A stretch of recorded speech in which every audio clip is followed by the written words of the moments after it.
Harka fuunee shamaa akkam jirtu kabajamoo dhaggeeffattootaaf daawwattoota Keelloo Miidiyaa odeeffannoon guyyaa irraa of harkaa qabnu kunooti. Mootummaan naannoo Oromiyaatti milishoota miliyoona tokko ol bobbaasuuf akka jiramu himame. Waraana Oromiyaa keessatti adeemsifamaa jiru karaa nagaan xumuruun hafee ammallee mootummaan humna milishaa haaraa leenjisee bobbaasuuf sagantaa akka qabu gabaasni agarsiisu ba'e.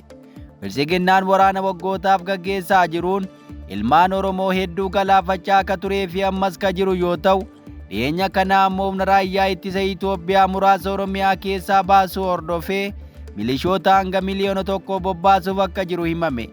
Akka odeeffannoon miliqee ba'e agarsiisutti bilisiginnaan milishoonni kunneen rasaasa akka qabbaneessaniif humna waraanaa isaa duraa buusuun bobbaasaa akka jiru kan himame yoo ta'u, milishoonni yeroo lolaaf ba'an irbaata rasaasaa ta'uun akka deebi'anii hin galletti bobbaafamaa jiru jedhameera.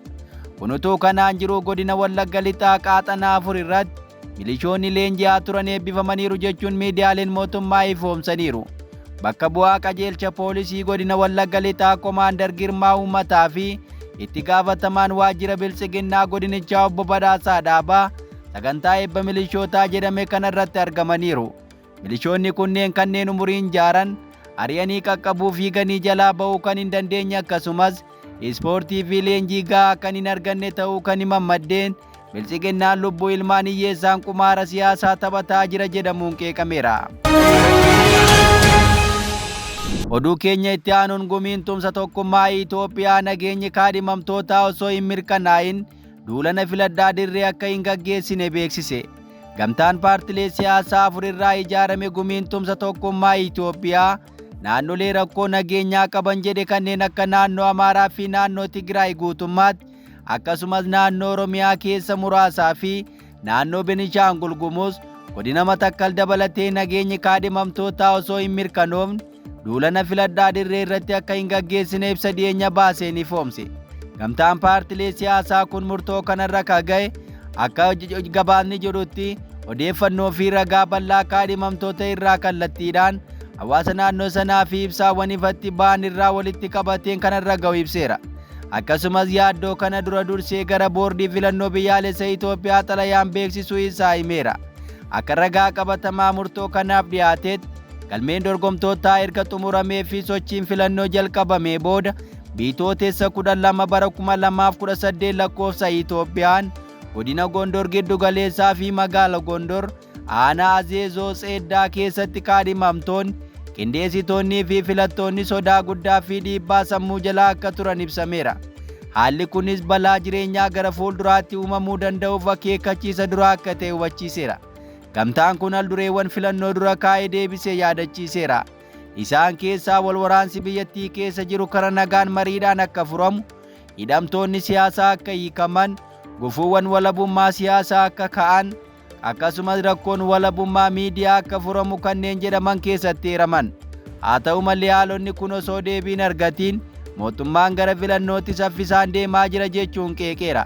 Gamtaan paartilee siyaasaa kun ammallee qabsoo siyaasa nagaa irratti kutannoo qabaachuu isaa mirkaneessuun filannoo akka karaa qabsoo nagaa tokkootti fayyadamuuf fedhii isaa irra hin deebine jechuun ibseera.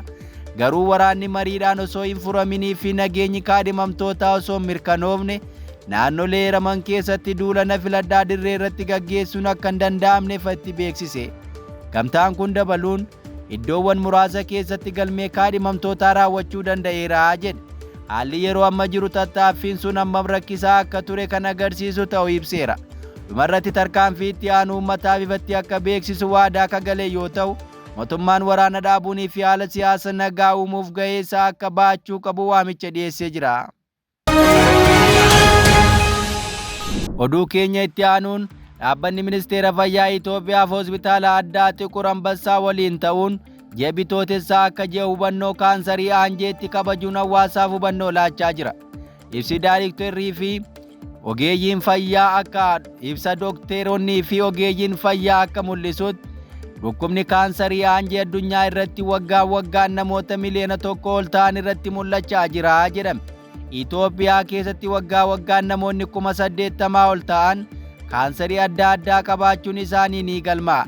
Isaan keessaas namoonni 6,000 ol ta'an kaansarii aanjee kanaan qabaman ta'uu ibsuun lakkoofsi dhibamtoota kana caaluu akka danda'us ibsameera. hospitaala Xuqur Ambassaatti ogeessaa qaalliinsaa aanjee guddaa akka ta'an Profeesar Biraanuu Qoxxisoo akka jedhanitti dhukkubni kun yeroo baay'ee namoota waggaa 50 ol ta'an irratti mul'ata jedhamus Itoophiyaa keessatti dargaggoonni waggaa 50 gadi jiran hedduun isaanii dhibee kanaan qabamaa jiru jedha. Nyaanni foon diimaa fi cooma baay'ee of keessaa qabu yeroo baay'ee yoo nyaata kana dhukkuba kanaaf akka nama saaxilu ibseera.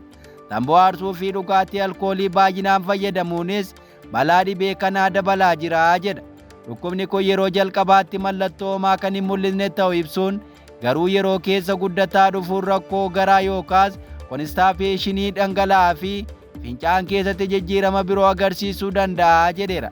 Mallattoolee akkanaa yoo mul'atan saffisaan gara mana yaalaa namoonni deemuu akka qabanis waamicha dabarseera. Tajaajilli qorannoo fi yaala kaansarii aanjee yeroo ammaa kana akka kennamaa jiru hospitaala addaa Xuqur Ambassaa, hospitaala Qulqulluu Paawulos, hospitaala Dagmaawii Minilik, hospitaala Yekkaatita Siraawulettii fa'aa akka ta'e gabaafameera. Hooggantoonni fayyaa akka ibsanitti lakkoofsi dhukkuba kanaa sirriitti hin beekamne qorannoon bal'aan akka barbaachisu himameera. Akkasumas hawaasni mallattoolee dhukkuba kanaa akka beekuu fi yeroon gara mana yaalaa akka deemuu yaalamuu qaban hubachiisaniiru. Oduu keenya birootiin Tigraayitti namoonni 300,000 ol ta'an sababa beelaa lubbuun isaanii darbuu gabaafame. Waggoota 3 darbanitti naannoo Tigraayitti buqqaatonni 300,000 ol sababa beelaa fi hanqina tajaajila fayyaa buufata buqqaatotaa keessatti du'uu isaanii qondaalli naannichaa tokko miidiyaa Ajeensi Firaansi Pireesiif himaniiru. Daayiriktarri biiroo dhimma hawaasummaa Tigraay obbo Gabrasillaasee Taarraqaa dhiyeessii deeggarsa namoomaa xiqqaachaa dhufuun isaa haalicha caalaatti yaaddessaa taasisaa jiraachuu akeekkachiisaniiru. Daayiriktarichi haalichi caalaatti hammaachaa jira jechuun deeggarsi mootummaa federaalaa irraas ta'ee dhaabbilee gargaarsa idil addunyaa irraa dhufu garmalee hir'achuu isaa ibsaniiru. Buufataalee baay'ee miidhaman keessaa tokko namoota 150,000 akka keessummeessu yoo ta'u, kaanis balaa hamaaf saaxilamaa jiraachuu dabalanii ibsaniiru. Haalli suukanneessaan kun kan mul'ate dararaa kaaba Itoophiyaatti deebi'ee hammaachaa jiruun wal qabateetii jedhame. Qondaaltonni federaalaa Abutiin Eertiraa waliin quunnamtii qaba jedhanii himachuu isaanii fi daangaa biyyoota lamaanii irratti loltoonni bobbaafamuu yaaddoo biraa uumeera. Komishinarri olaanaan mirga namoomaa akka dhaabbata mootummoota gamtoomanii Volker Turkii qaamonni hundi utuu yeroon hin darbine tasgabbii akka uuman waamicha dhiyeessaniiru. Akka maddi oduu kanaa Addis Istaandardi gabaaseetti haalli lafarratti jiru wal fakkaataadha jedha.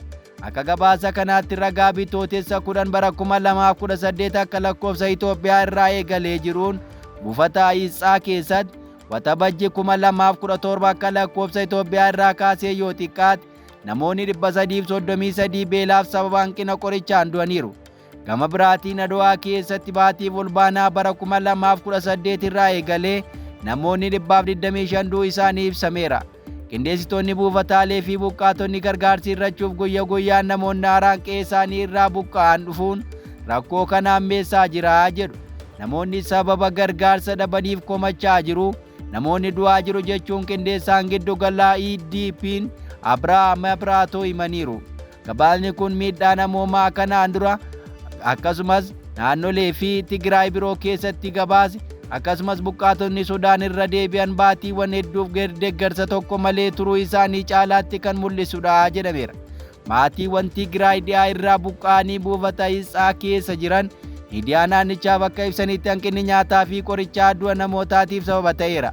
Deeggarsi isaaniif kennamu quubsaa akka hin taanee fi midhaan kiiloo 15 darbee kennamu kun fedhii wantoota bu'uuraa jireenyaa akka hin guunne dubbatanii jiran. Oduu keenya dhumaatiin Masrii haga Paakistaanitti waraanni Iraan waliin taasifamaa jiru gatii boba'aa ol kaasuun biyyoota naannoo kibbaa addunyaa miidhaa jira jedhame. Waraanni Iraan Ameerikaa fi Israa'el gidduutti babal'achaa jiru akkasumas jeequmsi naannoo galoo galaana Arabaa keessatti uumame gatii boba'aa addunyaa ol kaasuun biyyoota dinagdeen guddachaa jiran irratti dhiibbaa guddaa uumeera. Akkasumas cufamuun ulaa Hormuz karaan boba'aan addunyaa keessaa dhibbantaan 20 ta'uu darbuu fi haleellaan dhaabbilee boba'aa fi gaazii irratti raawwatamaa jiru dhiyeessii annisaa addunyaa irratti sodaa guddaa uumeera. Kunis gatiin boba'aa saffisaan akka dabalu taasisaa jira. Dhiibbaan kun caalmaatti biyyoota Eeshiyaa, Afrikaa fi biyyoota baha giddu galeessaa keessatti argaman kanneen boba'aa alaa irratti hirkatan irratti mul'achaa jira. Biyyoonni kunneen dandeettii maallaqa daangeffamaa fi sirna annisaa laafaa qabaniin jijjiirama gatii boba'aa kanaaf saaxilamoo ta'aniiru. Akka gabaasa Aljeeziraatti Paakistaan, Baangilaadesh, Siriilaankaa, Joordaan, Masrii fi Itoophiyaa dabalatee biyyoonni hedduun boba'aa isaanii keessaa harka guddaa alaa galchuun kan itti fayyadaman yoo ta'u, daballii gatii amma jiruun baasii mootummaaf jireenya lammiilee irratti dhiibbaa dabalataa fideera. Akka fakkeenyaatti Paakistaan annisaa ishee keessaa gara 80% galoo galaana Arabaa irraan galchuun hirkattummaa olaanaa akka qabdu, kunis yeroo rakkoon naannoo kanaa babal'atu dinagdeen ishee akka salphaatti raafamu taasiseera. Haala wal fakkaatuun biyyoonni akka Itoophiyaa kanneen boba'aa guutummaatti alaa galchan dabalata gatii kanaan rakkoo jijjiirraa alaa fi qaala'insa jireenyaa hammaataan mudachaa jira. Haalli kunniin ammoo mootummoota biyyoota kunneenii filannoowwan ulfaataa akka filatan dirqisiisaa jira jechuun ogeeyyiin akeekkachiisuu keessattuu tarsiimoo annisaa gara biraatti ce'uu akkasumas hirkattummaa boba'aa alaa hir'isuun furmaata yeroo dheeraa ta'uu danda'as jedhameera. Egaan kabajamoo dhaggeeffattootaaf daawwattoota keenyaa qophiin nuti irraa of harkaa qabnu kan gammaa dhaggeeffattan ture. Qophii hafee waliin turtii gaarii.